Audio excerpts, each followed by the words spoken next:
Hello viewers, எல்லாருக்கும் வணக்கம். நம்ம இந்த வீடியோவில் 2 February 2026 மார்க்கெட் அப்டேட்டை பார்க்கலாம்.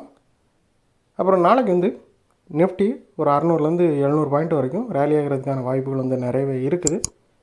அது எதனால் அப்படிங்கிறதையும் பார்க்கலாம்.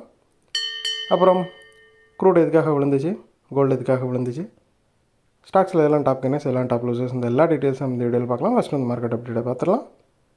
நிஃப்டி பார்த்திங்கன்னா 262 பாயிண்ட் ரேலி ஆகிருக்குது. நிஃப்டி ஒரு வழியாக 25,000 கிராஸ் பண்ணிடுச்சு. பட்ஜெட்டோட இம்பேக்டில் நிஃப்டி பயங்கரமான அளவுக்கு விழுந்துருந்துச்சு. ஏன்னா பட்ஜெட்டில் எஸ்டிடி எல்லாம் இன்க்ரீஸ் பண்ணுறதா சொல்லியிருந்தாங்க. ஸோ அதனால் நிஃப்டி பயங்கரமாக விழுந்துருந்துச்சு. ஸோ ஸ்டாக்ஸ் எல்லாமே நல்ல வேல்யூவில் இருக்கிறதுனால வேல்யூ பையிங் போயிட்டுருக்குது. அதனால் கொஞ்சம் ரெக்கவரி ஆகிருக்குது. முக்கியமான விஷயம் என்னென்னு பார்த்தோம் அப்படின்னா, கிஃப்ட் நிஃப்டி ஒரு 600லேருந்து 700 பாயிண்ட் பாசிட்டிவாக காட்டுது. ஸோ கிஃப்ட் நிஃப்டி 25,800க்கு மேலே ட்ரேட் ஆகிட்டு இருக்குது. இன்றைக்கி நிஃப்டி க்ளோசிங் பார்த்திங்கன்னா 25,088 தான். ஸோ ஏறக்குறைய 800 பாயிண்ட் கிட்ட அது பாசிட்டிவாக காட்டுது. ஸோ அதனால் நாளைக்கு மார்க்கெட் 3% மேலே ஹையரில் ஓப்பன் ஆகிறதுக்கான வாய்ப்புகள் நிறையவே இருக்குது. இதுக்கு முக்கியமான காரணம், எல்லாருமே எதிர்பார்த்துட்டு இருந்த மாதிரி யுஎஸ் இந்தியாவுக்கான டேரிஃபை குறைச்சிருக்காங்க. ஏற்கனவே ரெசிப்ரோக்கல் டேரிஃப் 25% போட்டிருந்தாங்க. அதை இப்போ 18% ஆக்கியிருக்காங்க.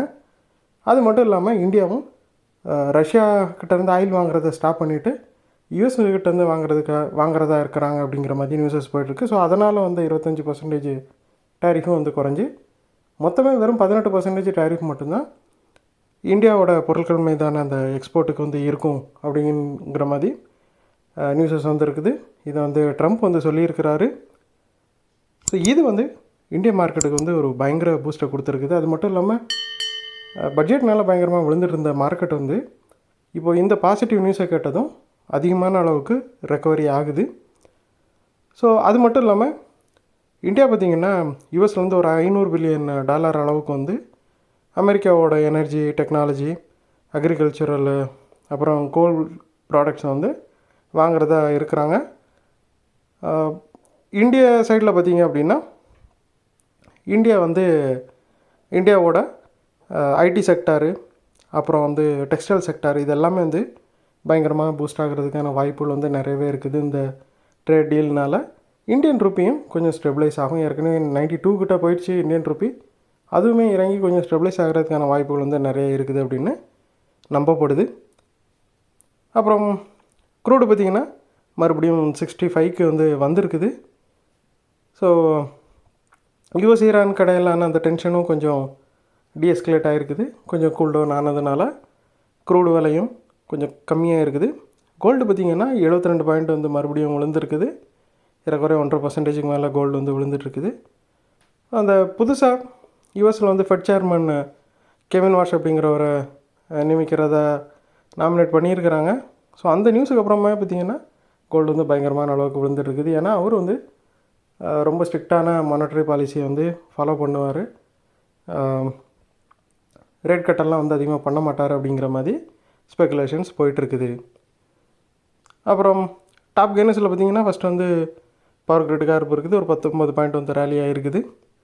ஸோ அவங்க ஃபினான்ஷியல் இயர் 26க்கான கேபிட்டல் எக்ஸ்பெண்டிச்சர் கைடன்ஸை 28,000லேருந்து 32,000 இன்க்ரீஸ் பண்ணியிருக்கிறாங்க.